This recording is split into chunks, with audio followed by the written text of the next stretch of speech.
friends, Dr. Renee here, the Women's Holistic Health Expert, back with you today to talk about mental well-being and mental health. Why? Because May is National Mental Health Month. So I'm going to dedicate the next few IGTVs talking about mental well-being because it is really important to not only value our physical health, but our mental health as well. People don't talk about it.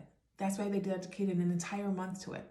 Why don't people talk about it? Because there's a stereotype about having anxiety, depression. People don't want to talk about it. People don't want to admit it. And, 1/4 of Americans, so 25% of Americans are suffering with some sort of mental health challenge. Whether or not they've been put in a box because they've seen their doctor and had a diagnosis or not, that's a lot of people. And so we need to talk about this.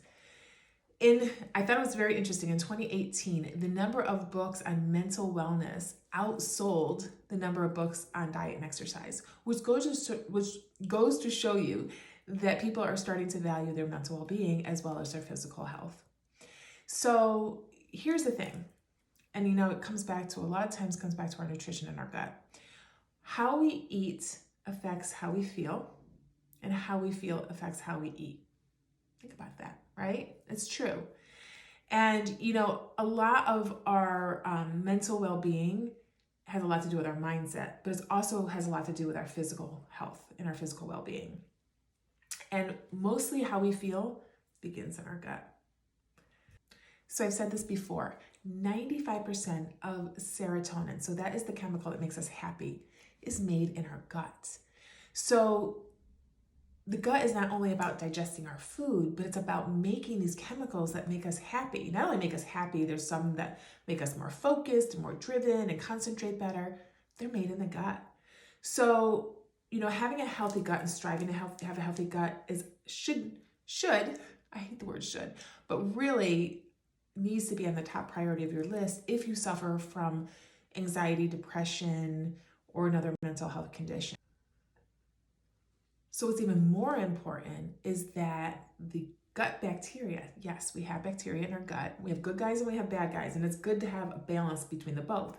But they not only help produce the happy chemical like serotonin, they also help with the conduction of nerve communication. I know it sounds very complicated, but they not only help with the communication from the gut to the brain, but the nerve communication. So the things that are going on in your brain, they help with that too. The bacteria are essential on helping the lining of the gut keep the toxins and things that aren't supposed to get through the gut lining inside the gut and not getting into your bloodstream.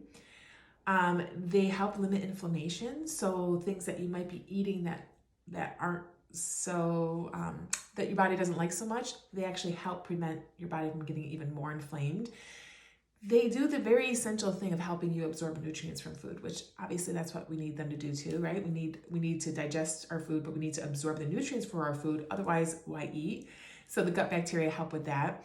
And they actually help with the connection between your gut and your brain, so that all those happy chemicals that are produced in your gut and those chemicals that make you feel motivated and better focused, they need to get back up here, and your gut bacteria help them do that.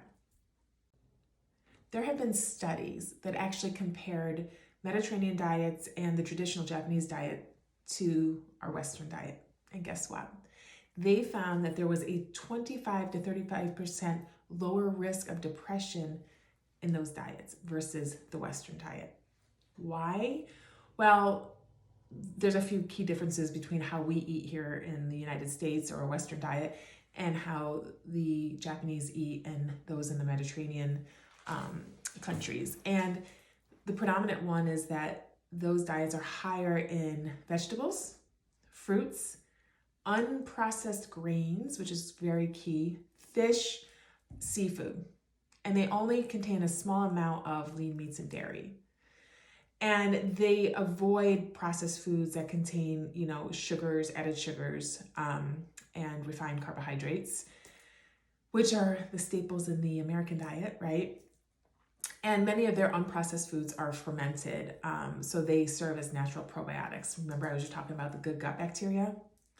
So, here's the key. The key is to find the right balance of brain-boosting nutrients, omega-3s, vitamin B12, zinc, iron, magnesium, and vitamin D, and make sure your body can absorb them, which is another trick. And you can't assume that everything you're eating that your body is absorbing, because there's a whole nother level of gut health that I'm not going to talk about in this video. But that's the goal, to get the nutrients and hopefully your body can absorb them. So here's what I want you to do. I want you to start paying attention to eating different foods and how it makes you feel. Because a lot of times we have a little more time right now to slow down and actually eat our food and see how it makes us feel, okay? But not just like in the moment or right after. How does it make you feel the next day? How are you waking up and feeling the next day, okay? And here's the next challenge I want you to do. I want you to start eating cleaner for the next 2 to 3 weeks. What does that mean? I really want you to concentrate on cutting down on processed foods, all the added sugars, and I want you to see how you feel. Just, you know what? Don't even think long-term. Just think, Dr. Renee said, give it 2 to 3 weeks. I'm going to do that. I'm going to really make an effort. This is going to be my little pet project in the next 2 to 3 weeks. And I'm really going to see how I feel off of these kind of foods. Then I'm going to actually slowly introduce them back in and see how I feel. I guarantee you're going to feel so much better, so much happier, so much more focused when you take all the processed foods and the sugars out of your nutrition, and so much happier. Did I say that? I think I may have said that. So this will give you a little more incentive to be able to stick to a cleaner diet for most of the time. And I'm not perfect. I'm not by any means perfect, but I guarantee if you eat 80% of the time you eat cleaner, you're going to feel better. And I'm not saying go off your medications, obviously consult your doctor, but I really feel like if you say, I have anxiety, I have depression, I really don't want to stay on medications for the rest of your life, I really challenge you to start trying to do this and see if it helps you with your stress, with your anxiety, help you be happier, and see if you can, with the guidance of your doctor, come off your medication or at least wean off of it. So I hope this helps. I'll be back at you with another series on mental health and mental well-being in the next video. See you soon.